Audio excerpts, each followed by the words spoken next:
Wellington for the Dream Star.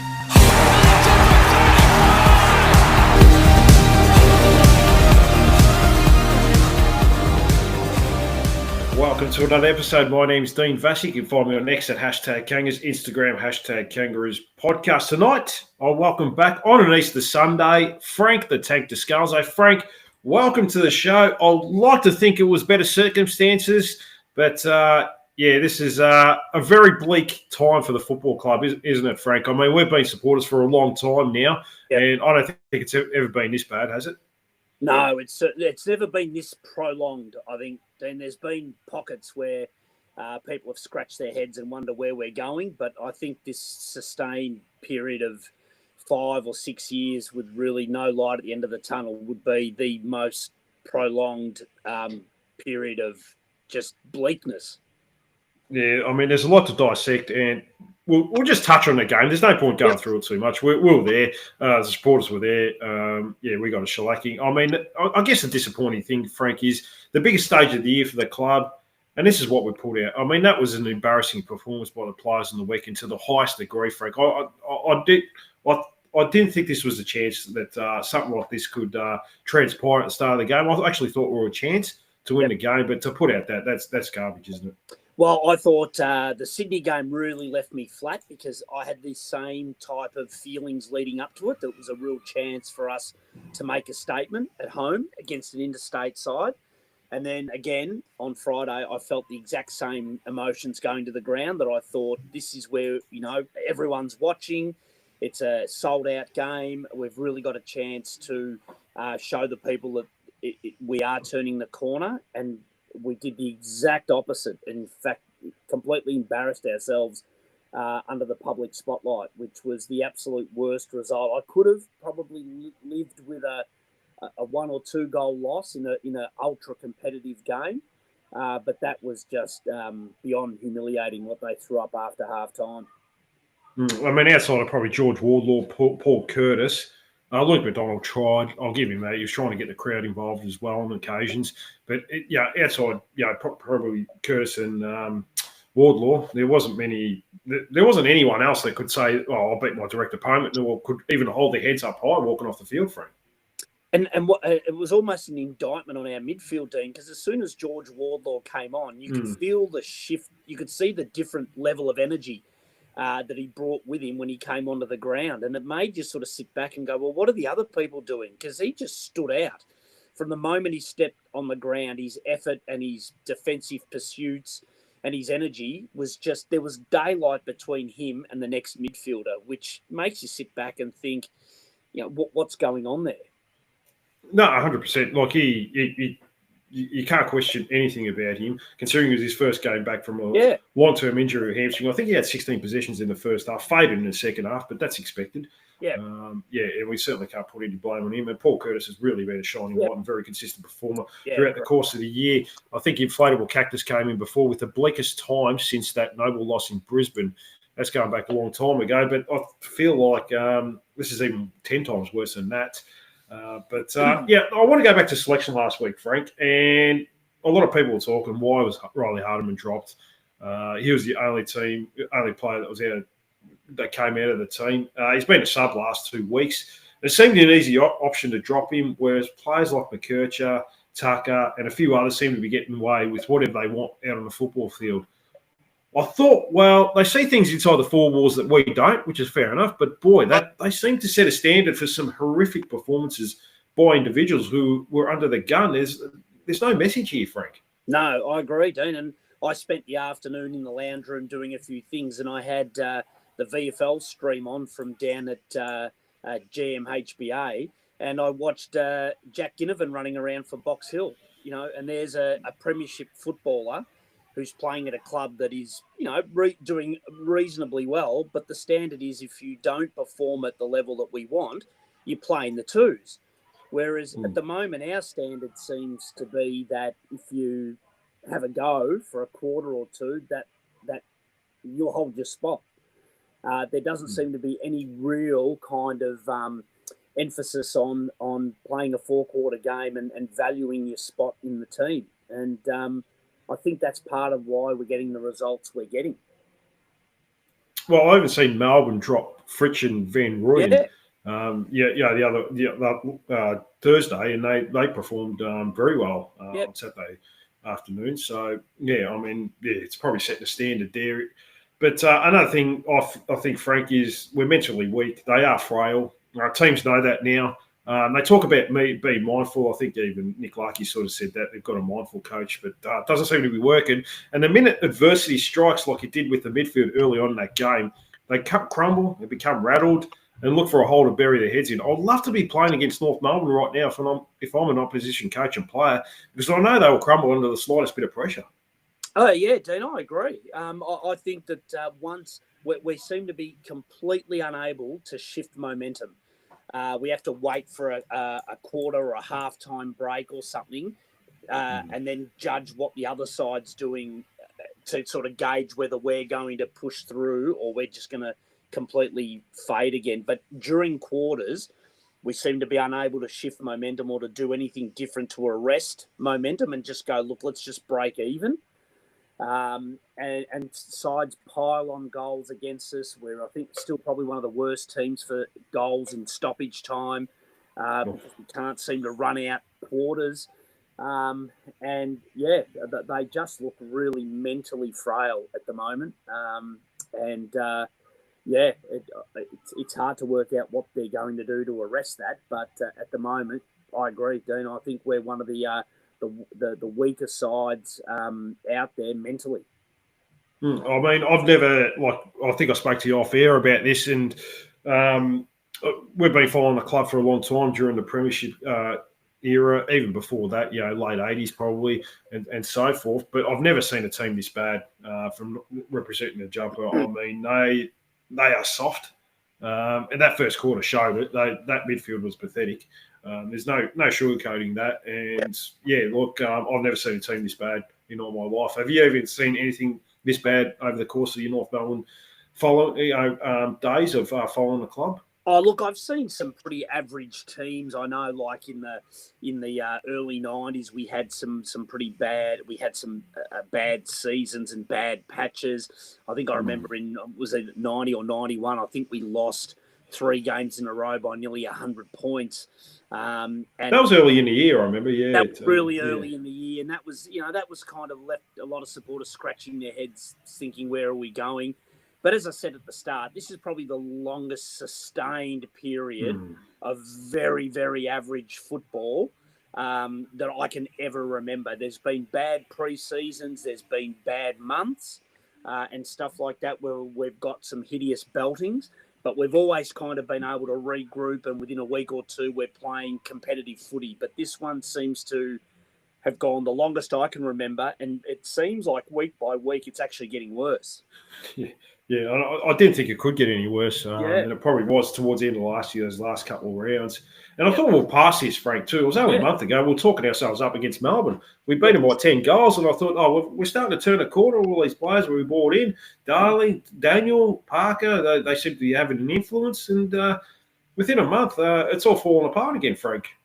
Yeah, well, look, I don't know who it was who said it. I did consume some footy media throughout the today and yesterday, but I don't think we ever got Jack Darling down there as a substitute ruck to give Tristan Sherritt a top out. So there's an imbalance there that they need to look at, and whether that is completely rolling the dice and bringing in Goda as someone to come in and pinch hit in the forward line and then have a go in the ruck to keep Darling. So I think it unbalances the forward line when Darling goes into the ruck.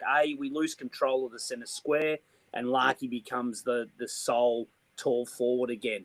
So I think it really hurts us in 2 different areas of the ground. So I don't like Darling going into the ruck. He's not a ruckman.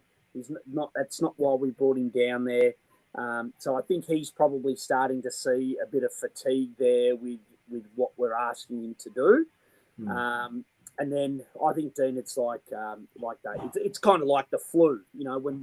When a couple of players start losing confidence, start not wanting to bite off the hard kicks, not wanting to take the body contact on a contested ball, I think it starts to flow through the list. I mean, you saw Luke Parker handball, like a turnover that I've never seen Luke Parker do in all his days at Sydney. He handballed into the corridor blindly in the defensive corridor and cost us a goal. And it was almost like now he's a North player. It was just bizarre, and then you would have seen it just moments in the game where you could almost see what was going to happen 2 or 3 seconds before it happened, because you just knew what we were going to try and do and that it wasn't going to work and that we were going to get punished. So, look, maybe Melbourne were just, in a really bad patch at the moment. They're probably still not out of it, to be fair. But, look, you've got to look back on that game at the moment and think, if you're a Melbourne supporter, what the hell happened? Yeah, look, they seemed to turn the corner on Saturday. They were very good against Fremantle. So maybe they turned the corner and we turned the corner the wrong way. Yeah. So, we've gone right instead of left. I'm not too sure. Now, another thing here, Frank, now we're getting smashed at quarter time. And the midfield put up some of this, like we talked about that, some of the softest contested work you'll ever see. The players go to the huddle, midfield forwards, they go into a little group. I don't know if you noticed this. And then Clarko calls them in for a little chat, maybe a minute.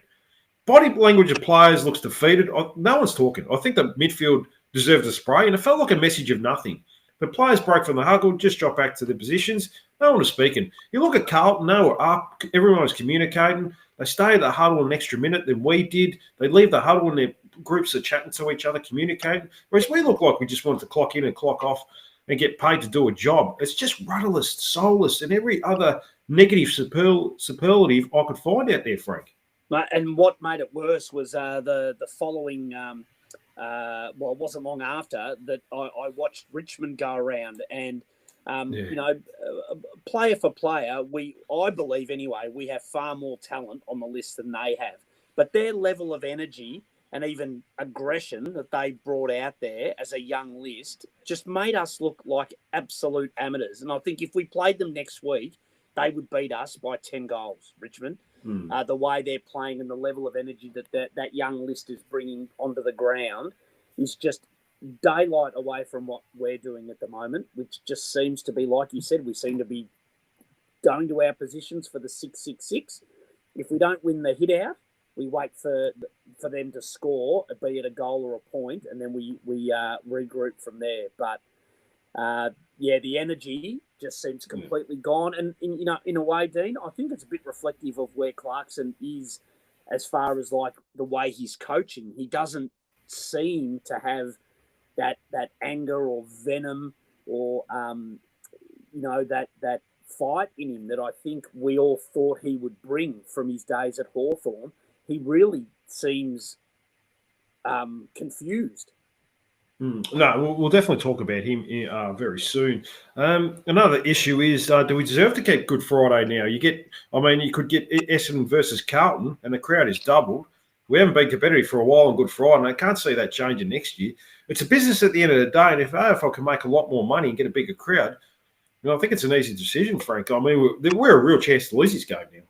Oh, yeah, I think so, Dean. Yeah, and I mean, it's not just because of last Friday. It's just been sustained poor performances, year after year after year. And I feel bad because I'm old enough to remember Bob Ansett campaigning for the Good Friday, through the Herald Sun, and people laughing at him that would never happen. And after all the years of Ron Casey and Greg Miller and Bob Ansett pushing for this, we finally got it, and we've done nothing but embarrass ourselves in the public eye for the years that we've had it. So I agree with you, Dean, that I think in the end it comes down to dollars and cents, and I think the AFL would now be starting to look at Good Friday as the opportunity to play I don't know who the marquee games, I guess, are already taken up by a lot of the big clubs, but I'm sure they could think of something, Carlton and Essendon or something like that as a Good Friday thing. We've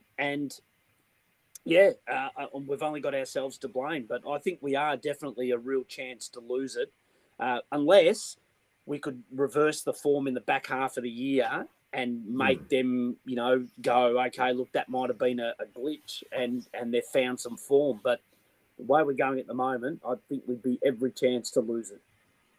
No, look, I mean, if they had to make a decision now, they probably would go a different course of direction. I guess you've got 12 months to decide, about 8 or 9 months till the next fixture comes out. So hopefully, I mean, we'll have to wait and see how the rest of the year goes as far as on-field performances. But I think this goes way beyond what we see on the football field as well. I think we spoke off there about this. I mean, leadership up the top has to come into question. Not so much Sonia Hood. I think she is an easy target for all this. But standards for a professional organisation are beyond laughable. The skills aren't up to the level. Physically, there are too many outside players for my liking in the team. No balance, too many midfielders. Their list building has been nothing short of just listening to Cal Toomey podcast and looking at his phantom board, draft and trading, and we'll definitely talk more about that soon. A lot of problems. It doesn't just stem on the field. I think half of it is outside the 120 minutes that we see each week, Frank. Yeah, I completely agree, Dean. I think, and I sent you a list.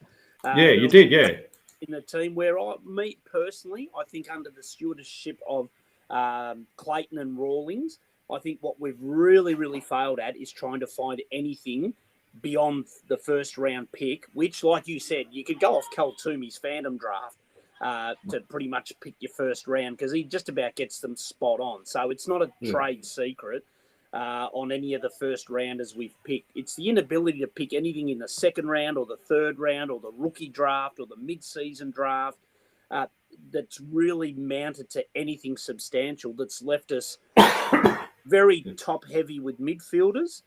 And we're trying to put the old square peg in the round hole and play a guy off half-back or turn him into a half-forward when they've never played there as a junior. And I think, the list is all over the place. We've tried to patch it up quickly on the run, really, with your Bryn Teakles and Toby Pinks and stuff like that. But there's no doubt that the list was probably ignored, and we just went for best available rather than what we really needed, be that in the draft or the trade period. And it's left us now with, a real problem. No, it looks like, it's probably going to get harder to reverse that course of action that we've gone down this rabbit hole. Now, we'll definitely talk more about the list very soon. And you mentioned Clarko before. I mean, we aren't getting rid of him, but he is and should be under the gun as well because the standards are shit out on the field. Off field, and I don't know what they are doing on the training field, but they aren't working on team defense. I know that. No. Anyone can see that. It's terrible. Game reviews, and it doesn't seem no one is held accountable, and poor efforts week in and week out look like they're far too easily accepted. I could keep going here, but I think it's more than fair that he's under the gun right now, and his assistants look like they aren't helping him much either. I think he needs someone else to help him there, Frank. Well, maybe he's just taken up too much of the soft cap, Dean, and we can't afford to surround him with the people that he needs. But I agree, Dean. That the skills are diabolical.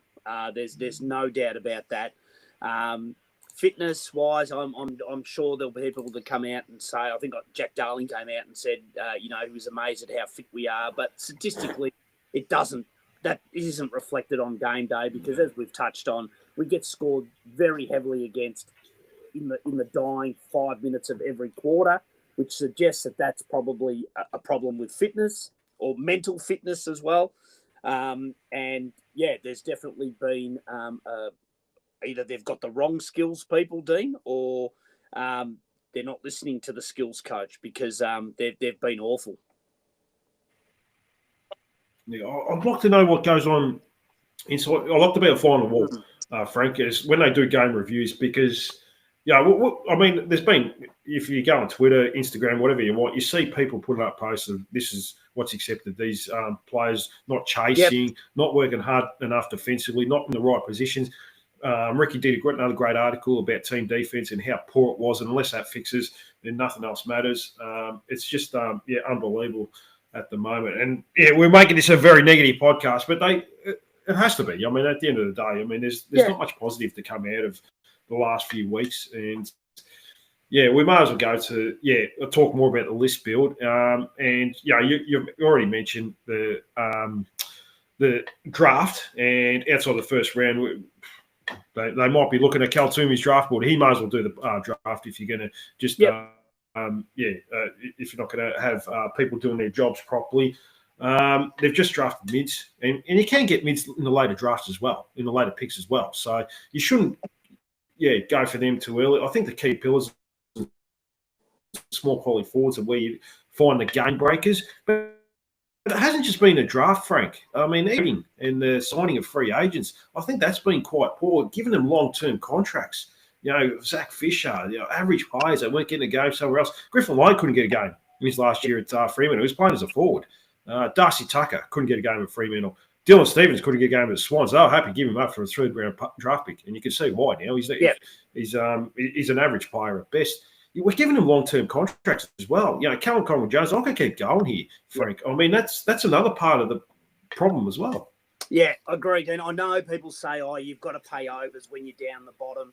But I think they would have been better off trying to pick up, like almost hard rubbish on the pre-season draft or something like that, and holding on to the picks rather than going out and using some of those picks and offering really, really long-term contracts to what amounted to fringe players, really. I completely agree, Dean. I think we've targeted probably the wrong players and offered them deals well beyond what we should have, in the hope that somehow they had just not had opportunities at their previous club and that they were going to blossom at Arden Street. And that very, very rarely happens. No. It very is rare. Go on. To touch on it, Dean, I mean, look, I know we're only a few games in, but I know people got very, very excited with Jacob Costanti when we got him. And me, I sort of thought to myself, I don't know that the Swans often get rid of players who have never played a senior game unless they're absolutely certain that they haven't got what it takes to play senior football. And from what I've seen so far, he hasn't got what it takes to play senior football at the moment. That may change. But again, another discard. I know it probably didn't cost us much, but I think there was a lot of excitement about a fringe player who couldn't get a game at Sydney. I think it was thrown in. By the sounds of it, he was going to get delisted by the Swans. Yeah. Another thing, I don't know if you noticed this, Frank, we're 85 points down. He's got his first kicked a goal. It was a nice goal. And he starts shushing the crowd. Yeah. Is this guy fair dinkum? Yeah, I don't know. Does he know the situation?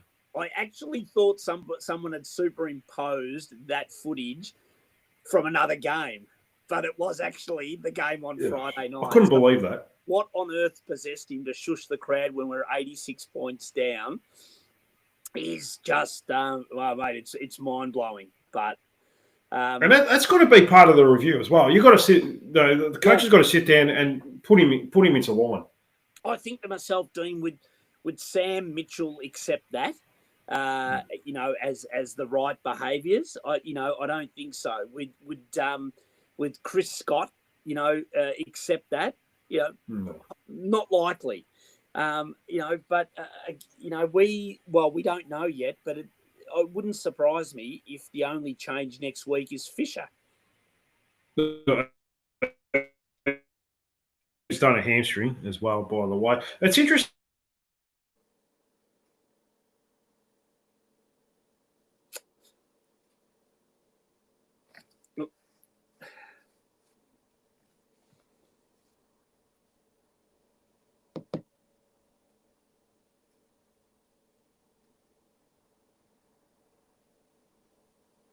Yeah, I don't know if Sam Mitchell said the same thing. Coming up against North to bring the mouthguards to training. All of a sudden they smashed us and they were a different team after that. Maybe we kind of need to do that, Frank. Yeah, we need something, Dean.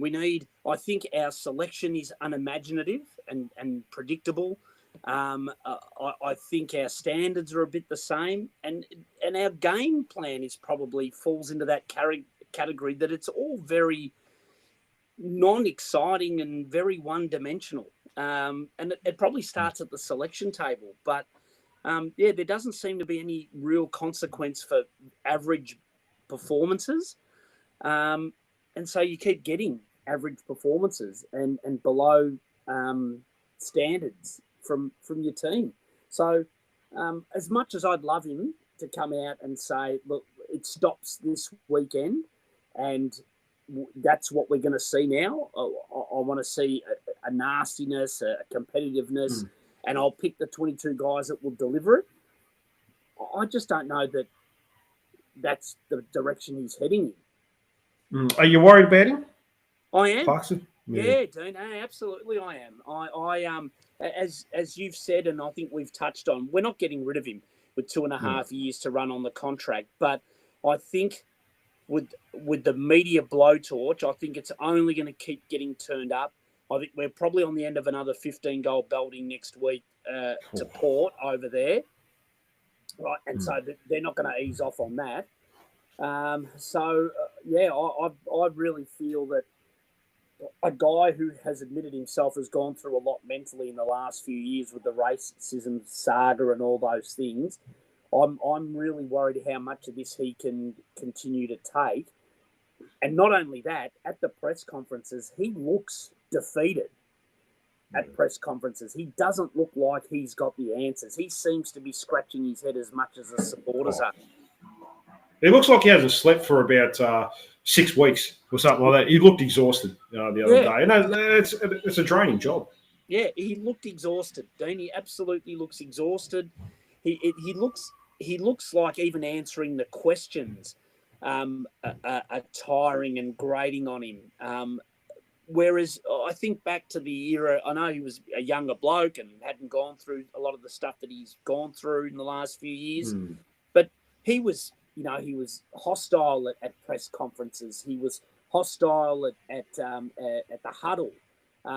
He had really hard standards on the players. Whereas at the moment, he almost feels like he's trying to convey to supporters and the public that, look, this is the best we can do, and you just have to accept that. Yeah, it's going to turn around. But, yes, once they get 60, 80, 100 games, it'll turn around. But we know where we're at. Well, I don't know that we do know where we're at. No, but look, at the end of the day, we just got to hope he can figure something out, or the players can figure something out, because this is it's going to be a long season otherwise. I mean, we're not going to get rid of the coach. I think the changes need to be made with list guys. I think Rawlings, Clayton, they've had 6 years to build a list. I think that's more than enough time for Inc to turn it around. Yeah. Sorry, Dean, you've just stalled a little bit. What's that? Sorry, Frank. Oh, yeah, you're back now. Sorry, did you hear me? You just stalled a little bit. Yeah, that's all right. I mean, I think he might have said something, but I think there's got to be changes there. I think it's more than enough time, because you can't keep. No, correct, Dean. And the list, even if they've picked up a couple of gems in the last year or two, we're not going to see the benefits of that for another 2 years. So really, we should have started seeing the benefits of their second and third round picks, from 4 years ago now, and we're just not seeing it. They've really. I think they've really dropped the ball outside of the, as we've touched on, the top 25 that basically picked themselves. They've missed the target on, the list I sent you today was pretty lengthy. And there's a lot.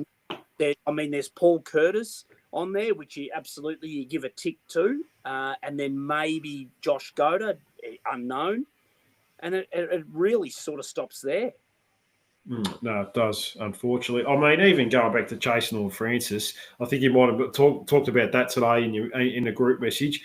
There was no homework, and I understand you back your culture there, but it shows how much they did their homework there, because his character was questioned straight away, and he was allowed to get away with whatever he wanted by the coach at the time. That's coming from a player. And then to top it off, they sold him for pennies on the dollar. I know we got Wardlaw and another draft pick, but he was worth more than that, and we just caved and gave in support. And then when quizzed in the media about it, Rawley said, well, he was causing distraction, off field. Or I'm paraphrasing there. Yeah. But you don't have to say that. I mean, you got to get the most value for buck with things like that. We should have got a lot more than that.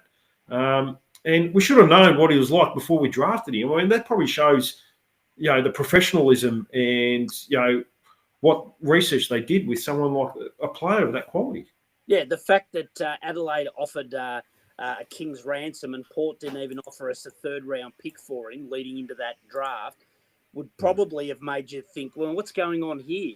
It seems very unbalanced that Port haven't even knocked on the door and said, oh, can we get involved in keeping this kid in South Australia? But lo and behold, we went and fell for it. And as people have told me, it seems like it was very well orchestrated from the moment he got drafted that he was coming for a gap year. But yeah, again, Dean, we send him back, as you said, for pennies on the dollar. That message then gets sent out to every club in the comp that, listen, if they've got a bloke that doesn't want to be there, they will cave, they will melt. Rather than do like a Geelong did with Tim Kelly and go, mate, if we don't get what we want, he'll stay here and play it in the twos. And set an example that all the clubs go, right, listen, they don't muck around. When they say they're not trading for that, they're not trading. We go and melt. And, I think there's probably been some questionable trades and value that we've put on players since then that other clubs would have gone, we wouldn't have paid that. No, that's exactly right. But, I guess the signs were there when Glenn Luff and a few other guys left all at the same time.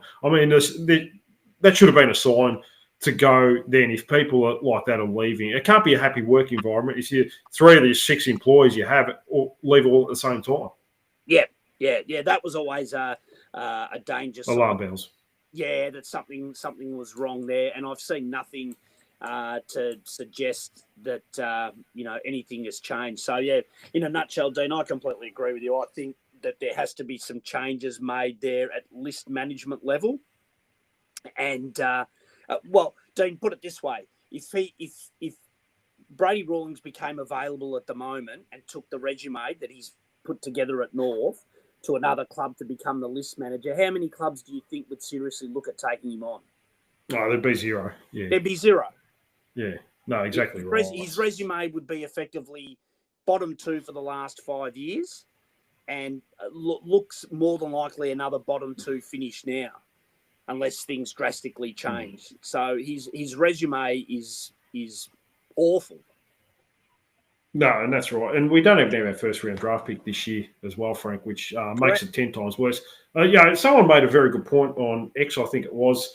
It wasn't trading pick 27 or 20. Yeah, it was pick 27 for Whitlock and a future first. If you didn't get Caleb Daniel, you would have had pick 26, which meant you would have got Matt Whitlock. So I was effectively trading Caleb Daniel for it's going to be a top 3 pick by the looks of it. I mean, that's going to be it's not going to turn out too well, is it? No, you wouldn't have thought so.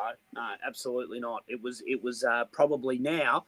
I mean, I guess Matt Whitlock needed to be, the next sort of, Nick Rewald sort of thing. For you to sort of go, okay, listen, mate, we might have found one here, and come on and kick 40 goals in his first year, and you'd go, look, we did the right thing.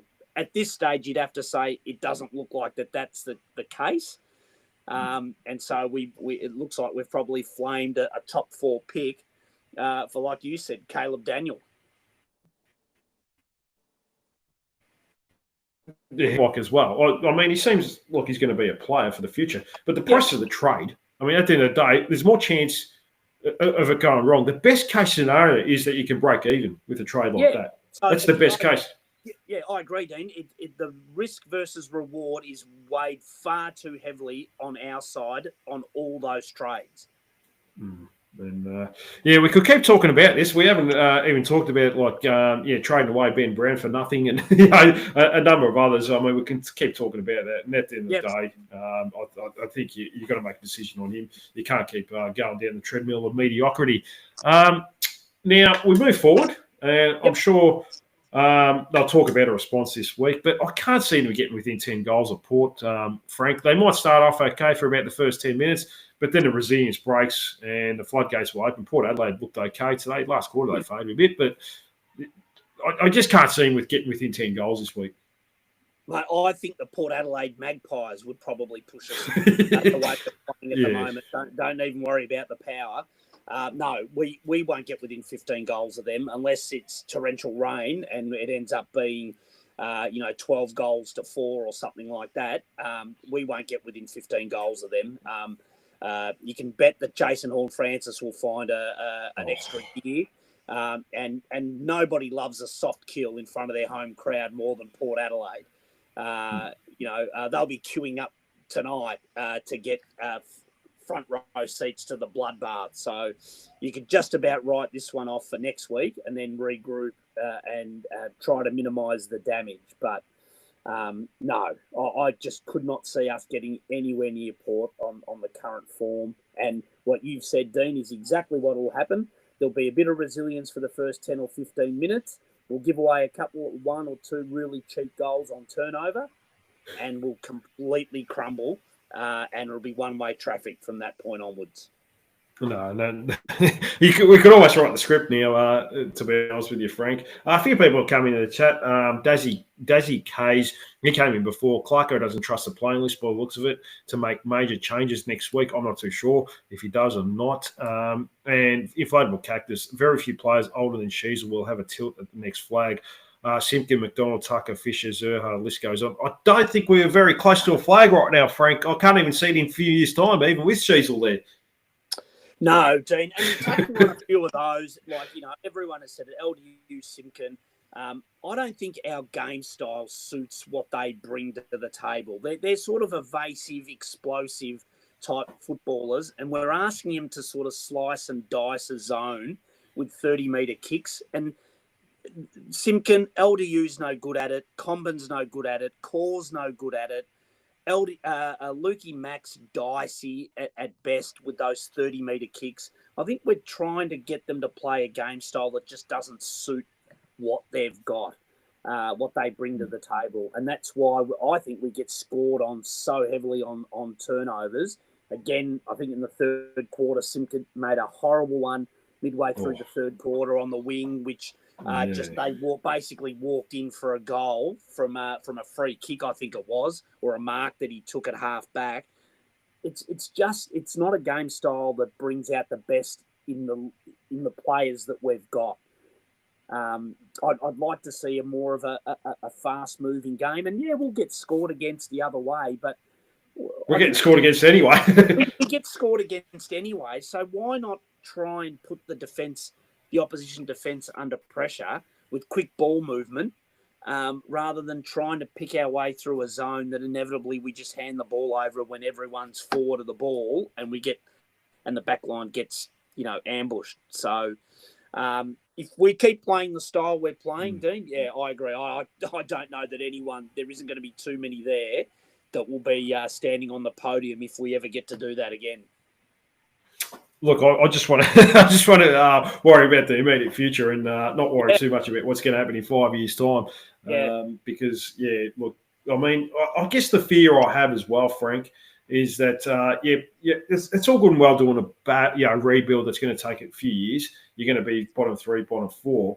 Yep. If you're going to get to the top 4 eventually, like the Brisbane Lions. But at the moment, I've got a lot of question marks that we'll get that high. I can't see us going past mid-table mediocrity. No, at the moment. Even when we turn the corner. No, at the moment, there is no signs that anything is changed. I guess the biggest fear for me, Dean, is that things actually seem to be getting worse. When you factor in the young talent that we've brought in year after year, we're actually getting worse than what we were when we had a sort of an aging list with a lot of foot soldiers.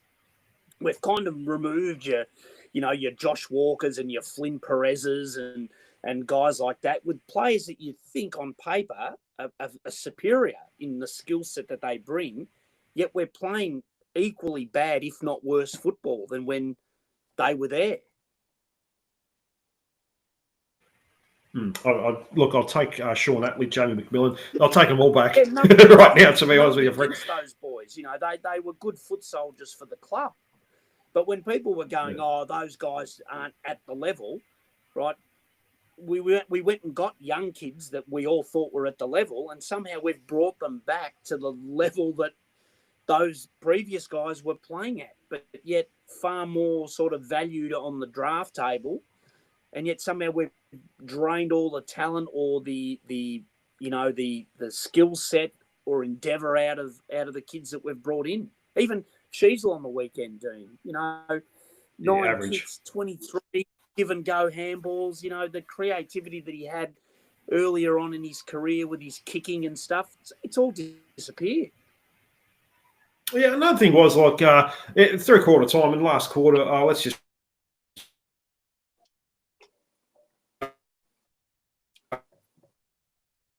power.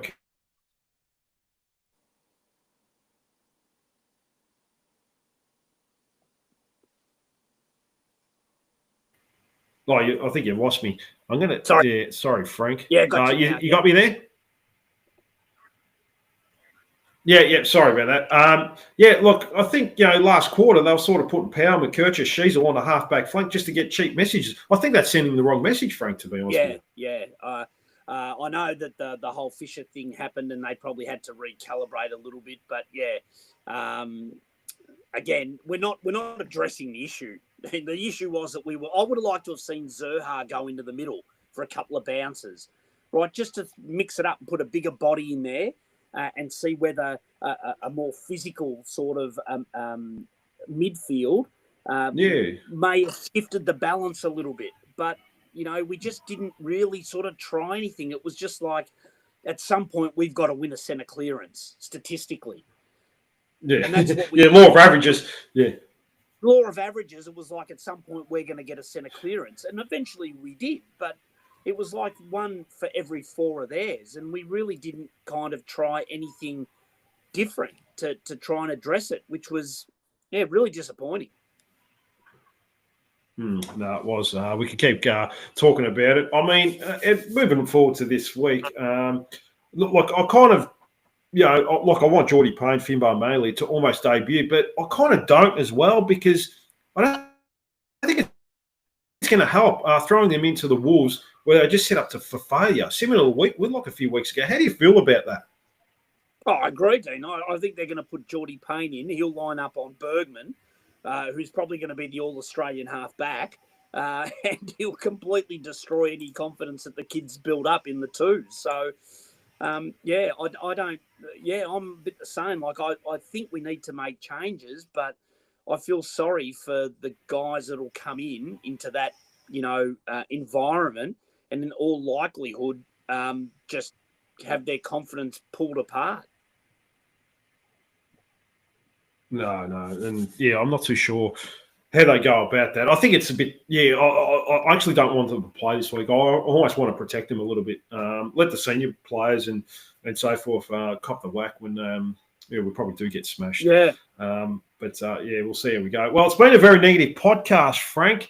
Any final messages? This has been a bashing session, and maybe players from the club need to hear this, coaches as well, if anyone does listen. But any final messages?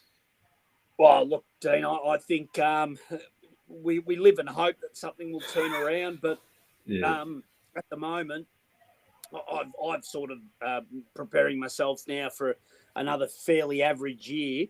I guess the least we can do is explore the list and give your Finbars and your Geordie Paynes and guys and Hardiman and guys like that more exposure to see what they can actually bring. And some more accountability, Dean, at senior level, just with average performances. We've got to stop accepting 10 disposals at 70% efficiency as a pass mark. So I agree. That's what I'd like to see change going forward. Whether that happens, I guess, we don't know. Well, we can't drop Darcy Tucker, Frank, just to let you know. So he's immune to that. But maybe a message of Colin McKercher, who's continue. I don't know. He's putting in some really ordinary efforts, one-on-one in particular, isn't he, Frank? Yep.